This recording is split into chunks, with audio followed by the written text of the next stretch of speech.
Vrajajanaranja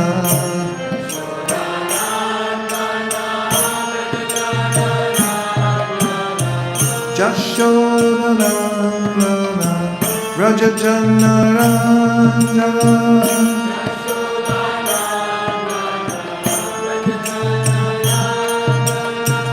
Jashodanandana Vrajajanaranja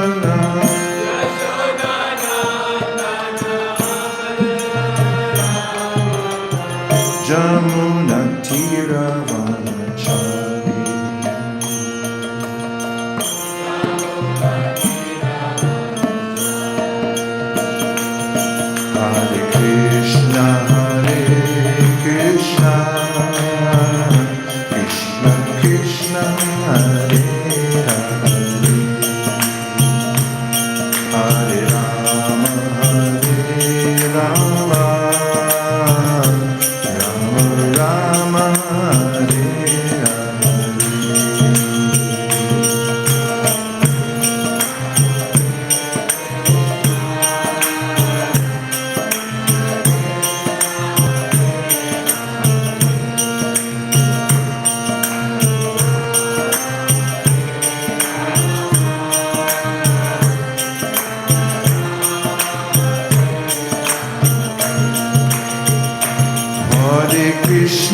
Hare Krishna Krishna Krishna Hare Hare Hare Rama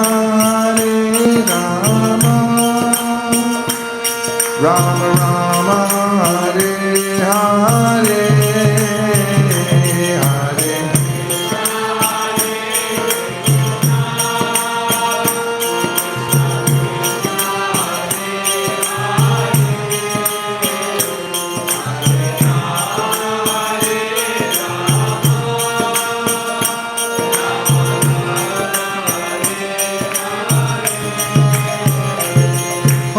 Krishna Hare Krishna Krishna Krishna Hare Hare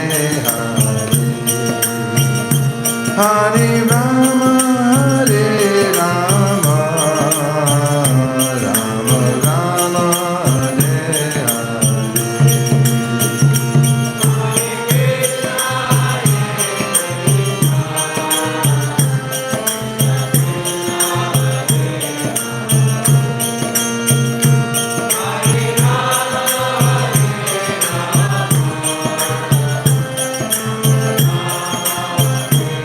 Hare Krishna Hare Krishna Krishna Krishna Hare Hare Hare Rama Rama Rama Hare Hare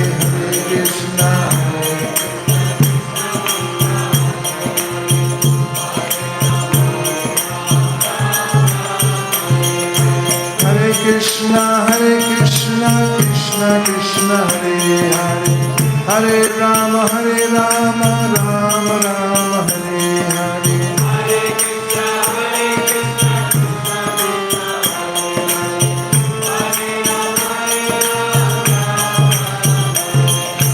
Hare Krishna Hare Krishna Krishna Krishna Hare Hare Hare Rama Rama Hare Hare Krishna Krishna Krishna Hare Hare Hare Rama Rama Hare Hare Hare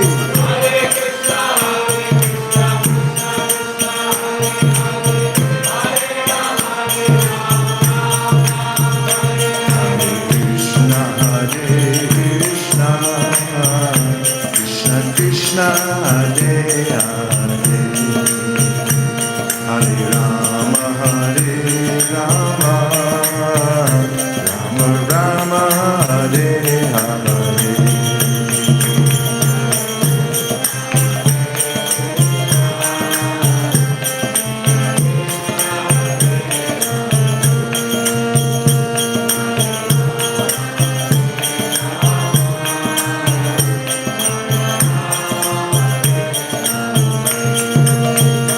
Hare Krishna Hare Krishna Krishna Krishna Hare Hare Hare Rama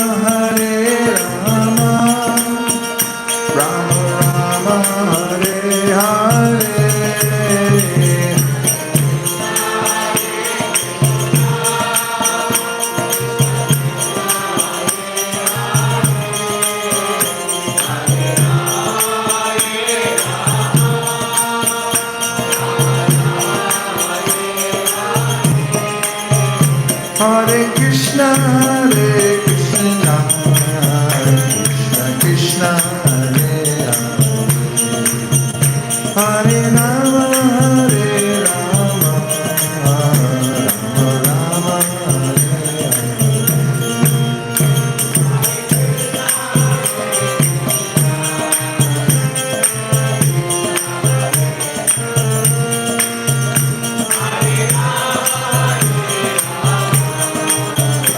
Rama Rama, Hare Hare. Gopremanande Haribo. Om Namo Bhagavate Vasudevaya. Om Namo Bhagavate Vasudevaya.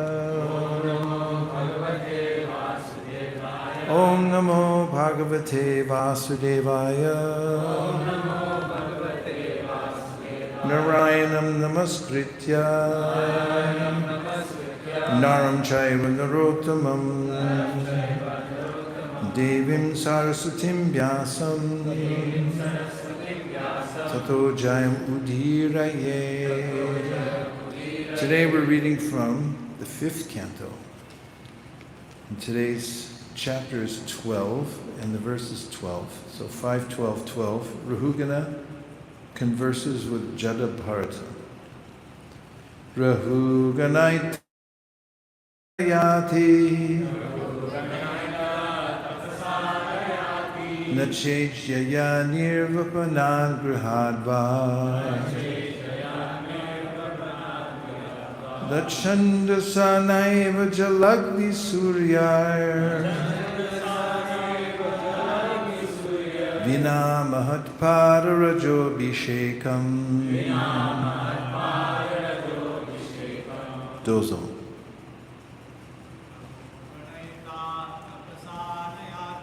Rahuganaita tapasanayati Nache jaya nirvapanagrahadva Nachandasanaiva jalagni suryar Padarojobhishekam. Rahuganaita tapasanayati Nache jaya nirvapanagrahadva Nachandasanaiva jalagni suryar Vina mahatpadarajobhishekam. Rahugana. O King Rahugana. So Jada Bharata is speaking. He is one of the sons of Rishabhadeva. And that comes up in the 5th chapter, the teachings of Rishabhadeva to his sons. He had 100 sons. One of them was Bharat. Bharat went off to the forest to become enlightened, and he got attached to a deer, took birth as a deer, then he took birth as Jada Bharat, and turned away from the world so that he wouldn't again become attached to it. And after many series of events, he came across Maharaj Rahugana came across Jada Bharat and asked him to carry his palanquin because he was missing a palanquin carrier. And when he was carrying the palanquin, Jada Bharat was avoiding ants and jostling the palanquin. And the king, Rahugana, berated him as if he were just some low-class common person. And after some time, Jada Bharat uncharacteristically began to speak in such a way that Rahugana Maharaj was moved and got off his palanquin and offered his obeisances at the lotus feet of Jada Bharat, who was a perfect Paramahamsa. And this is a time in which Jada Bharat is speaking to Rahugana. So he says, O King Rahugana, Etat, this knowledge, tapasa, by severe austerities and penances, nayati, does not become revealed, na, not, cha, also, Ichyaya, by a great arrangement for worshipping the deity. Nirvapanat, or from finishing all material duties and accepting sannyas. Grihat, from ideal householder life. Va, or na, nor. Chandasa, by observing celibacy or studying Vedic literature. Na eva, nor. Jala Agni Suryai, by severe austerities such as keeping oneself in water, in a burning fire, or in the scorching sun.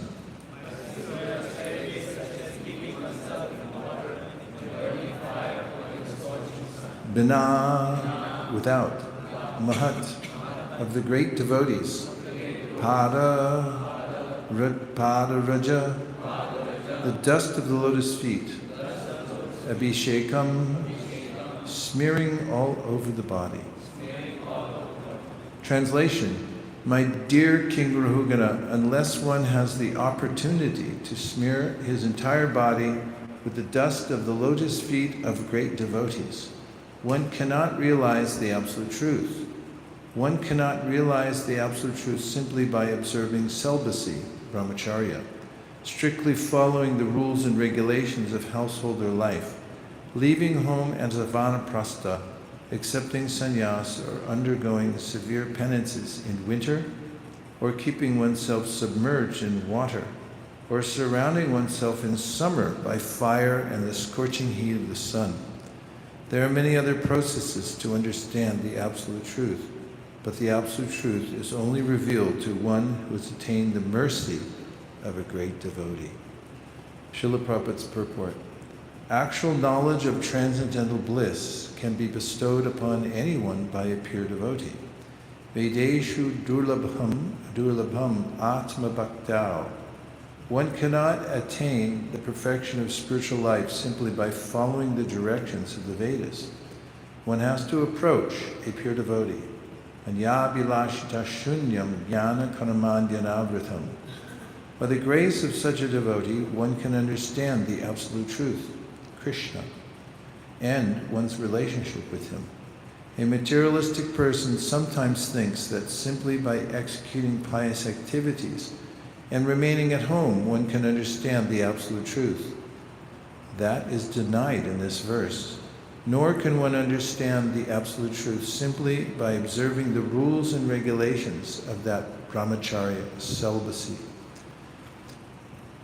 Nor can one understand the absolute truth simply by observing the rules and regulations of brahmacharya, celibacy.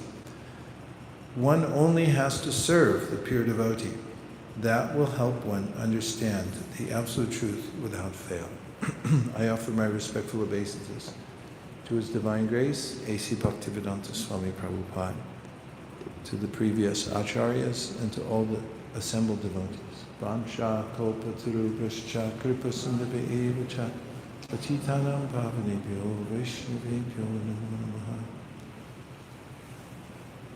As described in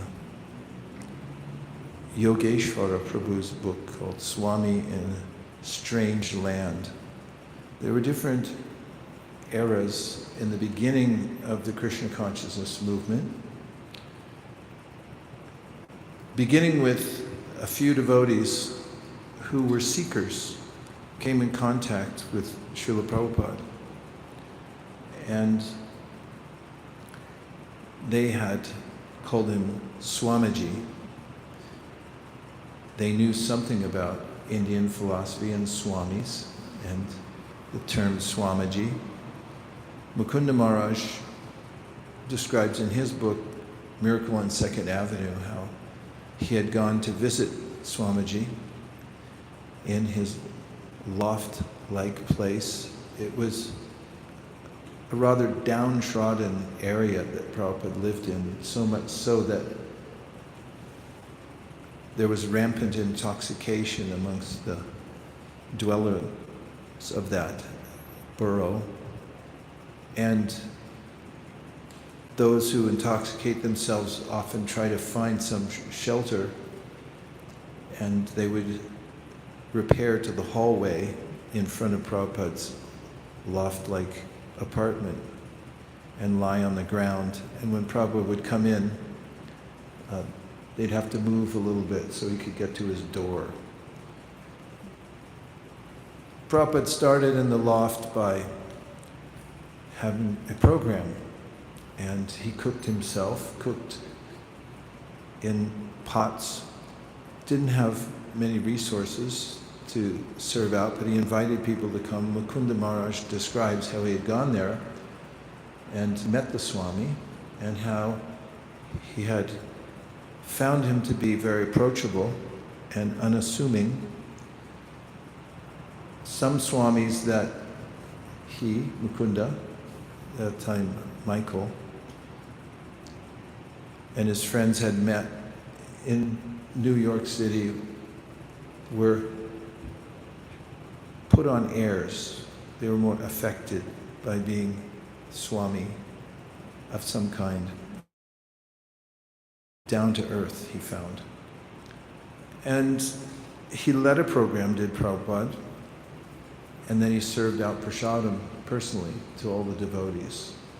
He went around with pots, and he had spoons, and he would put prasadam on their plates. And Mukunda Maharaj remembers relishing the flavor, something he had never tasted before, prasadam, and Prabhupada coming around again and again saying, "Take, take."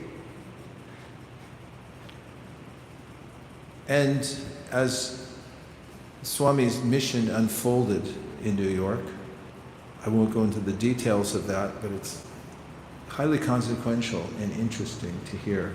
You can read about it, fortunately, in some of these histories that I've mentioned, as well as the Prabhupada Lilamrita. And so,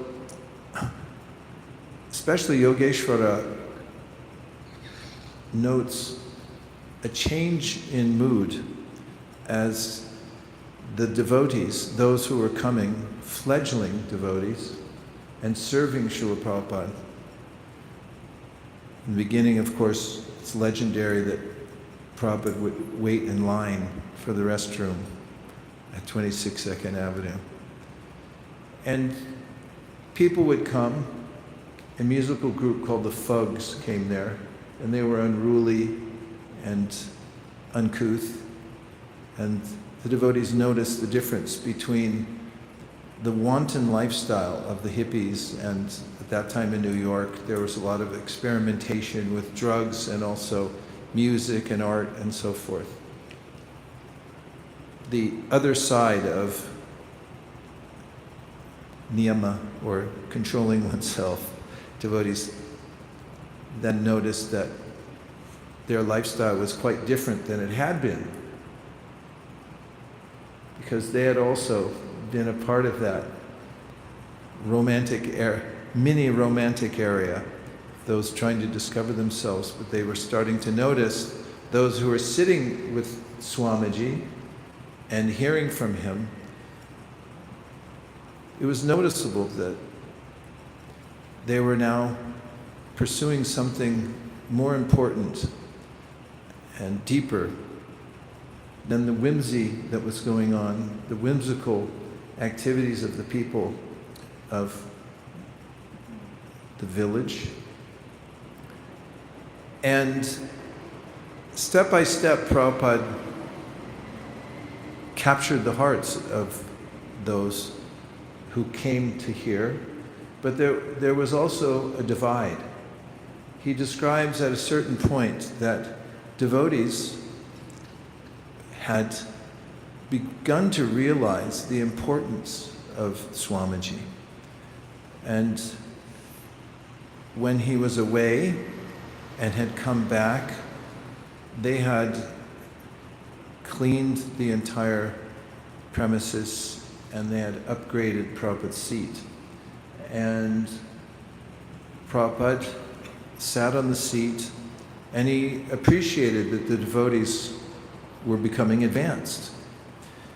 And also, it was noticeable within the group. Many had come as a curiosity, and most were seekers of some kind, some more serious than others. But the divide came when some devotees began to offer more respect to Prabhupada. In fact, they had discovered that his spiritual master was called Prabhupada, and Prabhupada had mentioned and affirmed that the term Swamiji was a little casual.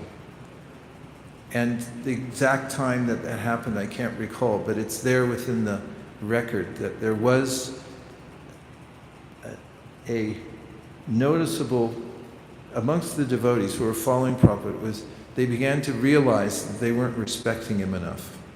And therefore, they got him a higher seat, and they also asked if they could call him Prabhupada, and Prabhupada agreed to that. And then there was a winnowing out of many of those who were coming to the program. Of course, Prabhupada held initiations, and then there were the initiated, the non-initiated, who wanted to be initiated, and then there were those who thought initiation was going way too far. And then there was a mood of reverence towards Prabhupada that some of the early people who had been coming, and it was all fun and games until the deeper respect started to come out and more bowing down. Now it was Prabhupada and so forth. And they just disappeared. And those who then saw Prabhupada as a representative of Krishna felt more and more reverence for him. And of course, there was always, at that time, a sense of friendship as well. This is mentioned in the Vaishnava Shastras, that there should be a sense of Vishvambha and also Aishvarya for one's spiritual master. There should be a friendship, should be friends, but at the same time, there should be some reverence. So that was apparent from the beginning, that it was family-like situation. Prabhupada would even prescribe certain kinds of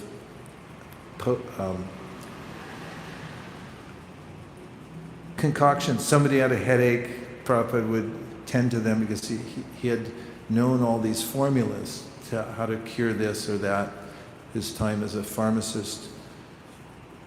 And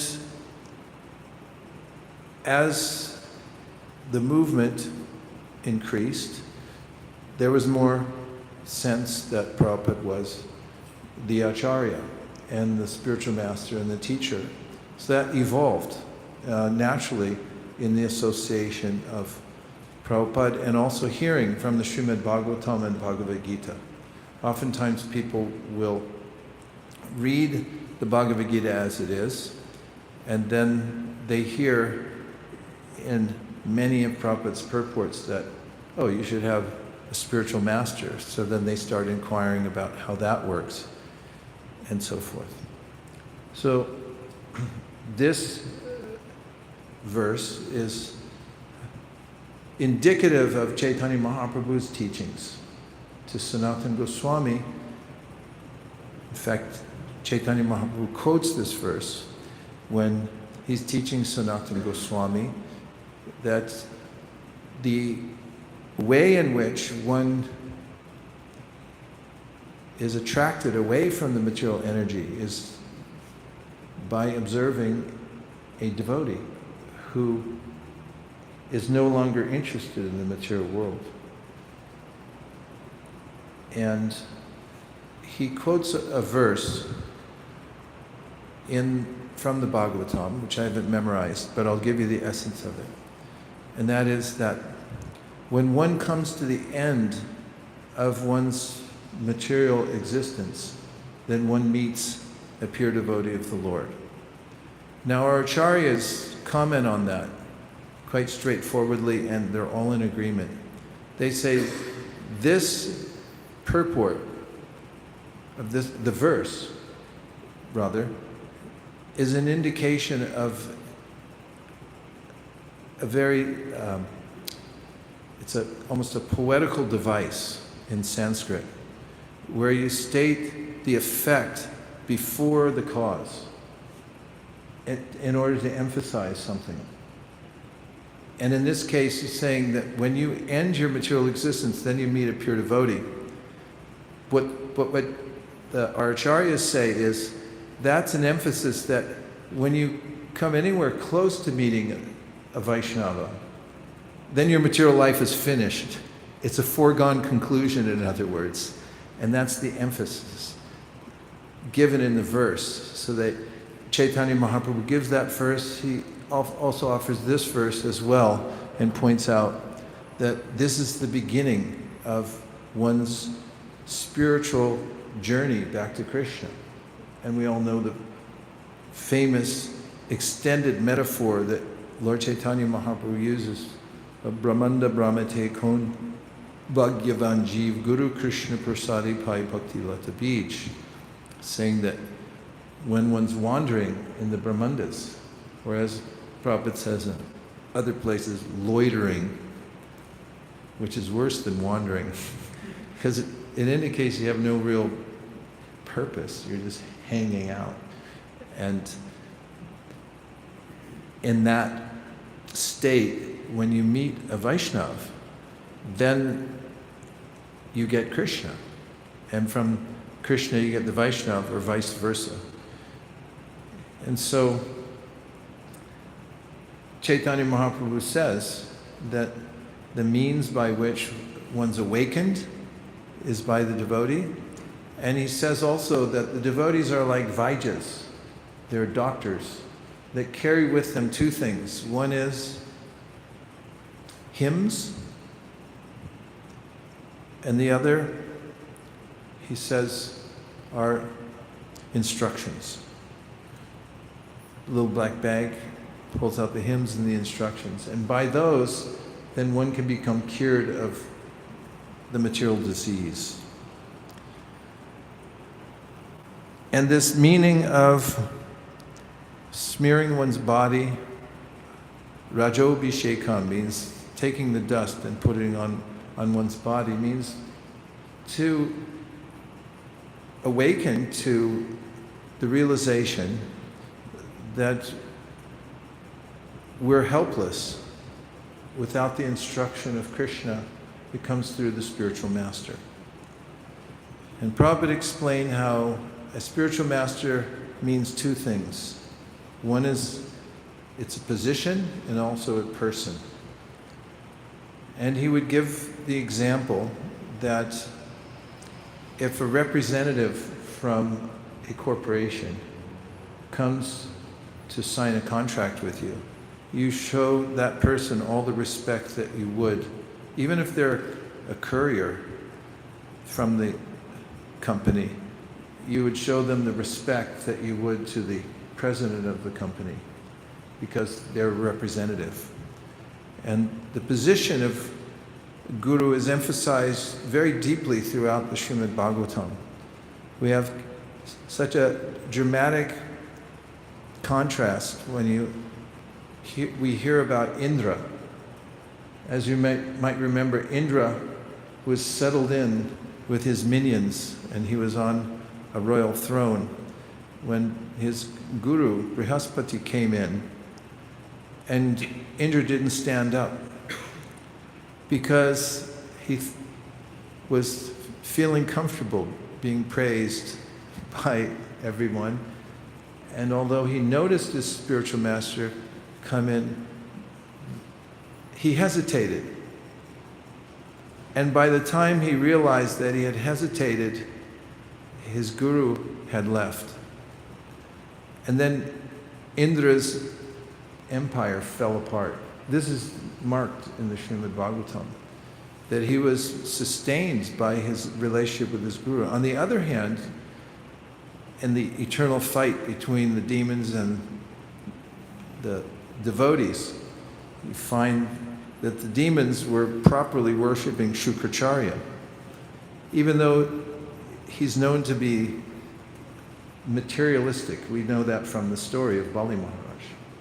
But the guru principle is so strong that the demons rose to prominence, the opposite of Indra, who had neglected his guru and then had fallen away from his post and lost his power and so forth. So the position of guru is very important, the post. And then, of course, there's the opportunity to have a personal relationship with somebody who is representing the Sri Guru Parampara. And that's important too, because it's a personal journey and relationship with Krishna, which we don't fully realize in the beginning. And when we have a relationship with a representative of Krishna, then we can realize it stage by stage. And we can also offer personal service, love, and so forth to another person who we see as the representative. So this verse is pointing out that this is the path. And of course we have it in Bhagavad Gita that Krishna says, Tadvidi pranipatena pariprashnena sevaya uparakshanti te jnanam jnaninas tattvadarshina. You advance only by finding someone who knows more than you do. And you should go there very humbly and submit yourself and inquire and also bring something. Bring an apple and put it on their desk, whatever offering you can make. And we find also in the culture of the Srimad Bhagavatam that when Shukadeva Goswami appeared near the Ganga, when Parikshit Maharaj was inquiring, what should I do with the last 7 days of my life? And Shukadeva Goswami came. There was a natural consensus when Shukadeva came, amongst all the sages who had assembled there. They all stood up and offered the seat of esteem to Shukadeva. Same thing happened at Naimisharanya.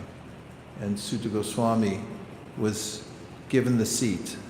And all would inquire and then listen. And so in that dialogue, I mentioned, I think in the first class, that the sages say to Sutta Goswami, Somya tat vetatvam, somya tat sarvam, tatvatas tadanugrahad, bruyus nignasa shishya guravo kuyamapyuta. That you've come to this point of being able to represent the Krishna, the Srimad Bhagavatam, and the lineage. Why? Veta tvam saumya tat sarvam. Because you've been submissive to all your teachers. Because you've submitted yourself to your teachers, Veta tvam saumya tat sarvam tatvatas tadanugrahat, and you've received their mercy. Bruyu snigdasha shishasha guravo kuyamapyata. Now you know all their secrets, and you know the secret of Krishna coming and so forth. So in the sojourn of Bharat, who becomes Jada Bharata later, someone may ask, well, who was his guru? It's not apparent in the story, except for you can trace it back to Rishabhadeva, instructing his 100 sons, of which one was Bharat Maharaj, who then took to heart the teachings of his father, who is the guru of all his sons. And it's a highly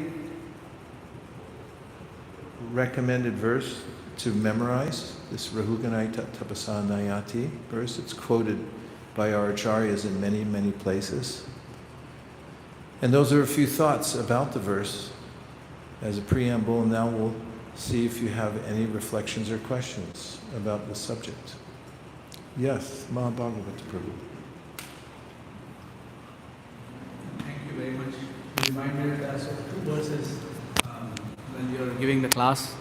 One of them was from the Bhagavad Gita, which was where it says that when a person's sinful activities disappear, then they can pursue devotional service with determination. That was one from the Bhagavad Gita 7:28.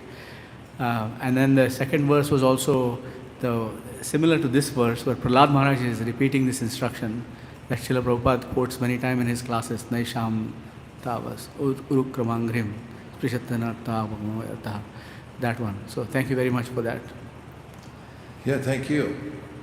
In fact, he says the same thing that Prahlad says you should also take a Rajabhishekam. This idea of taking the dust and smearing it on your body. Yes?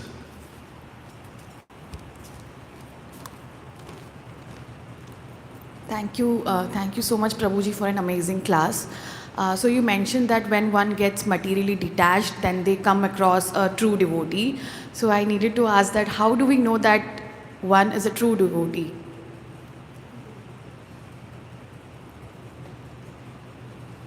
There are several. It's a good question.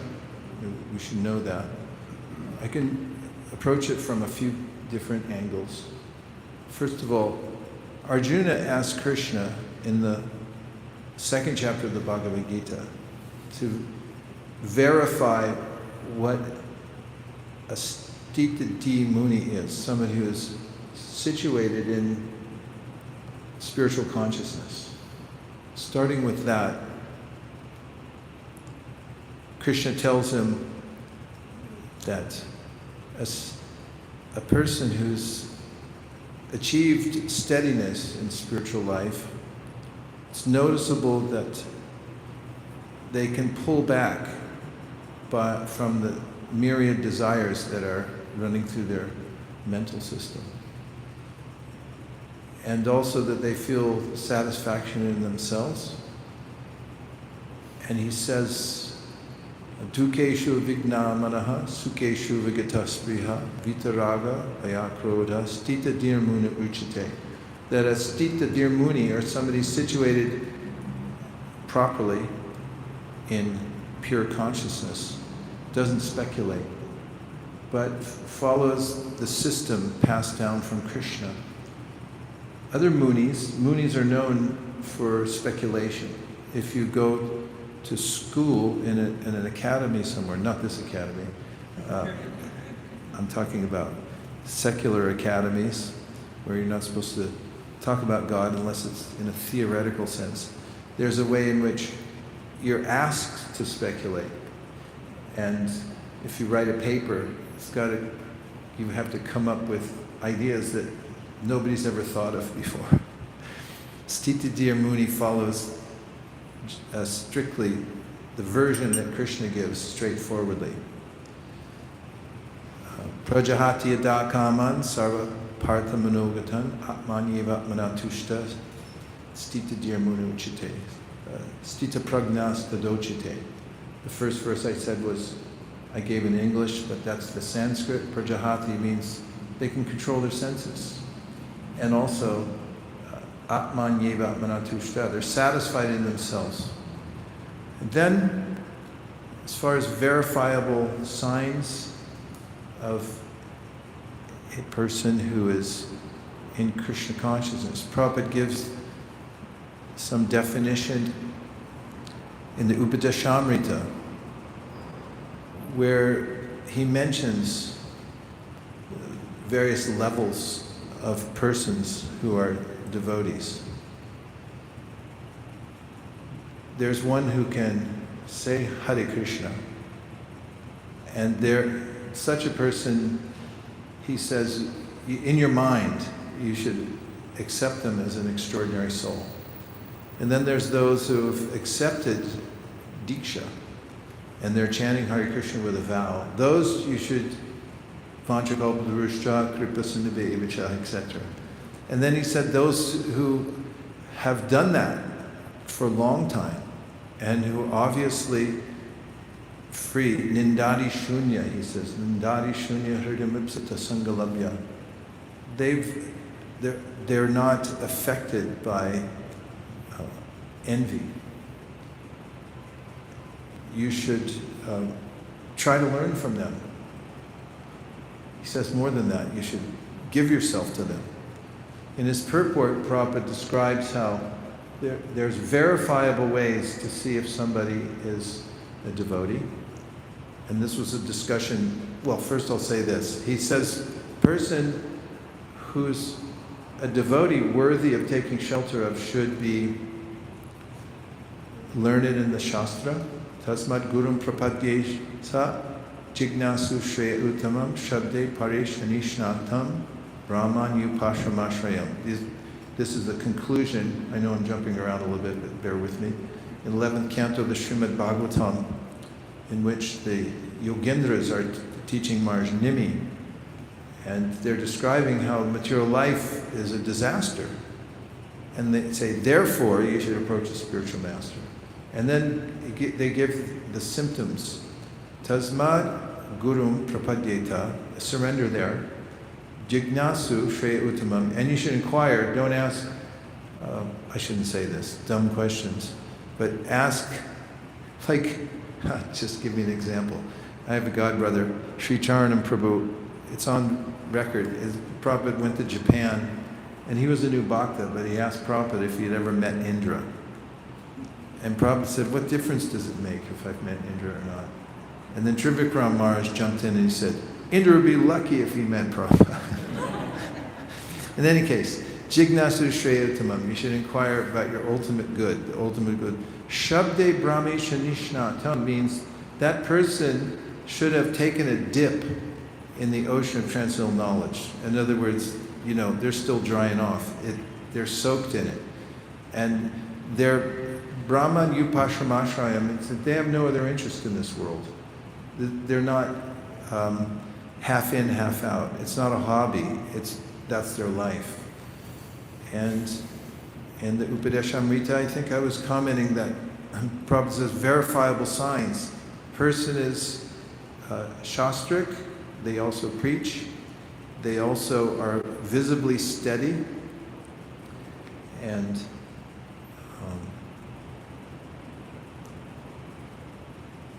regarding verifiable signs, the last thing I'll say about this for a minute is from another verse in the 11th canto of the Srimad Bhagavatam, which is famous because it's a verse that Srila Ishvara Puri gave to Chaitanya Mahaprabhu after he gave him initiation. Evam vrita swapriya nama kirtya chaitanya rago druta chuta uchar. And in this verse, Shukadeva is saying that a person who takes a vow to chant Hare Krishna then has a melted heart and may show external symptoms of ecstasy. But then in the purport, it's very clear that some devotees don't show symptoms of ecstasy. And therefore the question, how could you tell? By looking at somebody.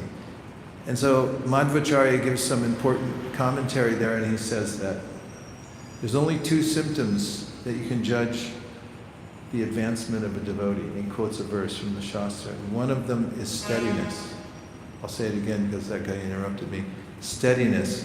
And the other one is mukhi prasada, which means you can tell from their speech that whatever they say is beneficial, spiritually beneficial for others.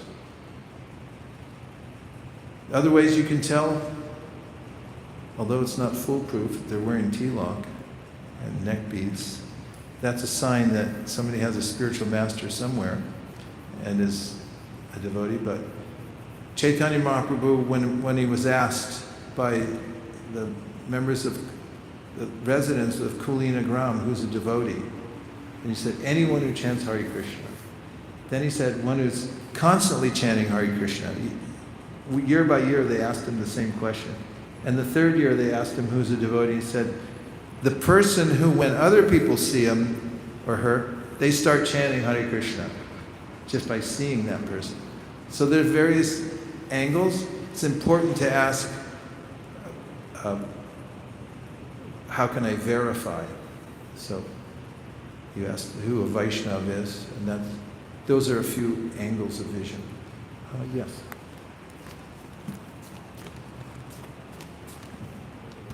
How does one recognize and accept the mercy of a pure devotee? Well, we have to be sincere, because when we're sincere, then Krishna reciprocates with us. Of course, we have in the Bhagavad Gita 10:10, Tesham satata yuktanam bhajatam pritipurvakam dadami buddhi yogam tam yena mam upayantite. Krishna says, if you're sincere and you're trying to find me, then I'll instruct you from within the heart. Tadami buddhi yogam tam, I'll give you intelligence, how to recognize. If you want to be cheated, then it's easy enough for Krishna to give you somebody who will cheat you. And there's a verse from Uddhava, Naivo payantya pachitim kavayastabesha brahma yushapi kridam ridam udasvanantam yontar bahistarubatam ashubhan vadunvan acharya chaitya bapusa swagatim yanati.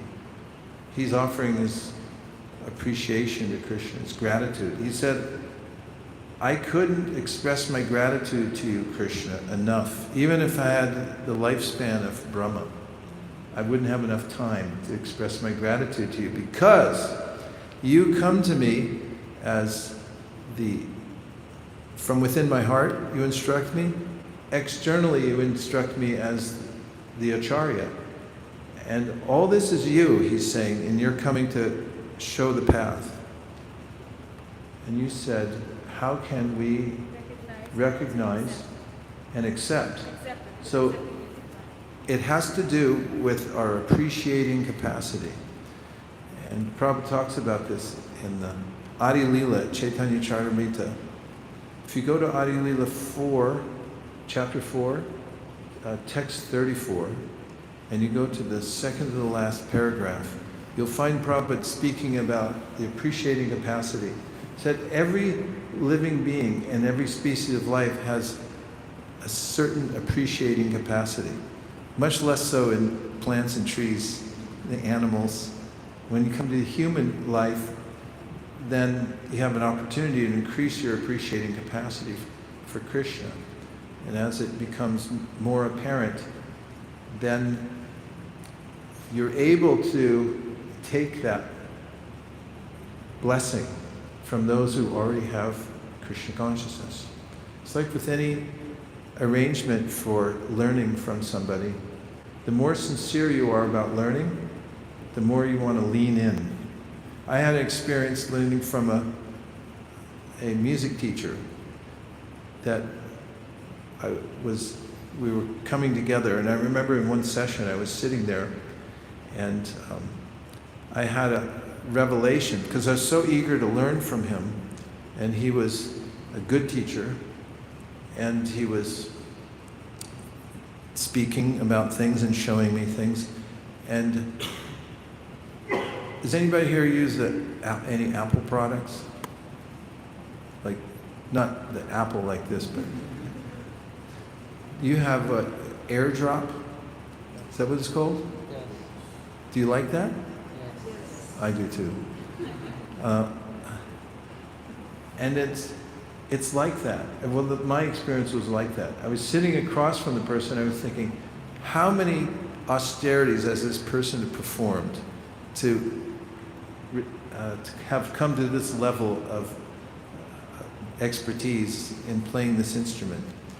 And now, it's all available to me through AirDrop. And why was the circuit open? Because I was so eager to hear it. I wanted to learn. I was very interested in it, what he was saying. And in that moment, I thought, he's sitting here, I'm sitting here. We're two separate people, but all of a sudden, that's all dropping in here. It's like, I can't make that sound. I don't know what its sound is when you AirDrop something in. Is that what it is? Really? Okay, that's what it was like too. And it's similar.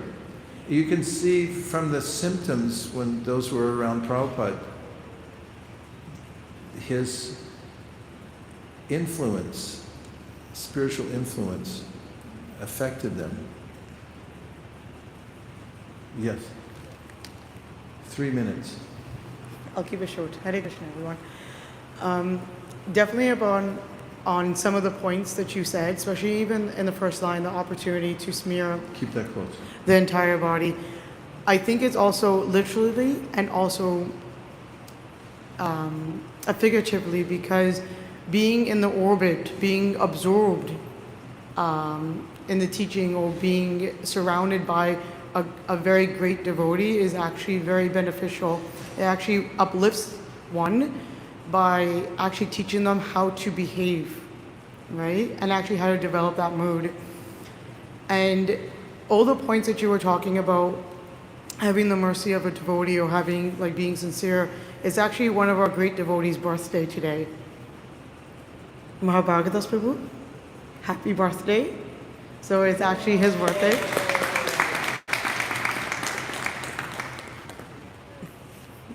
After he'll chastise me. And then the second point that you were talking about was that to attain some of the mercy, it also has to be very open to receiving it. And I actually remember one of the class that Dina Tarani was actually giving with the Bhakti Academy. She said, you know, Krishna consciousness, or Krishna is actually the current, and devotees are the light bulb, and, you know, your spiritual master is actually the cord that actually plugs it into the wall. She actually did such a beautiful analogy. She can probably describe it better, but I definitely, that resonated with me about being open to attain the mercy. And even in the Srimad Bhagavatam, last point, because I have 3 minutes, Srimad Bhagavatam, Canto 7, Chapter 7, verse 51, it actually talks about being unalloyed. You say you had 3 minutes. I said there were 3 minutes left. Being unalloyed and unflinching in devotional service. And many times that we're so eager to receive mercy, but as a devotee, we should be just as eager to actually give mercy, to give compassion, and to give love to other people. And I think that is actually the true testimony of actually how much mercy you have received. Yes, that's an excellent point. Excellent points you made, and I think I'll finish on something that came to my mind because of what you said.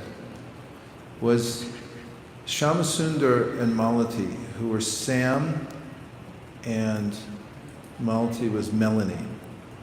That's a pretty close match, Malati, Melanie. And they were at a lookout station. Shyamasundar had, and a long story, but he was employed there for the summer. It was a very remote place. And they were friends with, who used to be Michael and used to be Jan, who became Janaki. They got initiated in New York by Prabhupada in course of time because of the transformation, Prabhupada's presence, and they had also embraced Krishna consciousness. And interestingly, they were still thinking of going to India by the time they met Sam and Melanie. But there's a description there by Shyamasundar in his book called Chasing Rhinos with the Swami of the effect that Mukunda and now Janaki, they were a married couple, Prabhupada had married them, which was an oddity at that time. And Shyamasundar and Malati, Sam and Melanie, they were transformed by the association of those who Prabhupada had transformed. It's there in the text when he's describing how they started seeing how they were eating, how they were talking, how enthusiastic they were. They had these red bees they were chanting on.